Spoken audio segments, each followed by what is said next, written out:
टिप्न सजिलो कहाँ छ र बिना बाटो हजुर है मरौला बिस्तारै आऊ खोज्न जान लागेको बेला धेरै गाह्रो रहेछ मरौली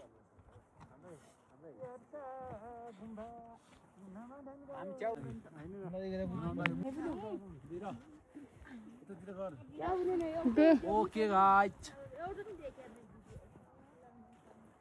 च्याउ पाइन पाखैमा बाई बाई छ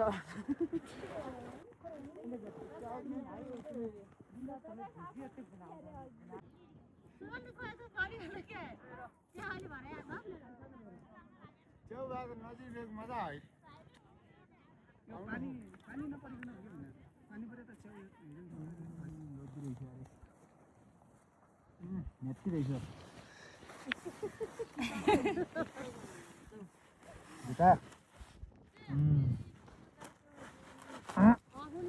ढोक सोक छैन ल ढगाड्नु पर्यो होइन के हो यो च्याउ हो च्याउ हो कि के हो किरो हो कि थाहा छैन यो भाट्टो हो कि के हो त मसिनो हुँदो रहेछ ल है हाम्रो दिदीले पहिलोचोटि च्याउ पाउनुभयो यस्तो हुँदो रहेछ च्याउ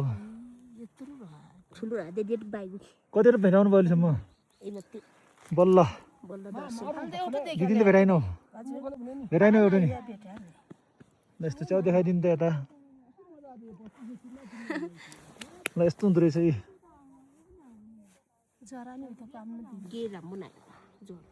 ल धन्यवाद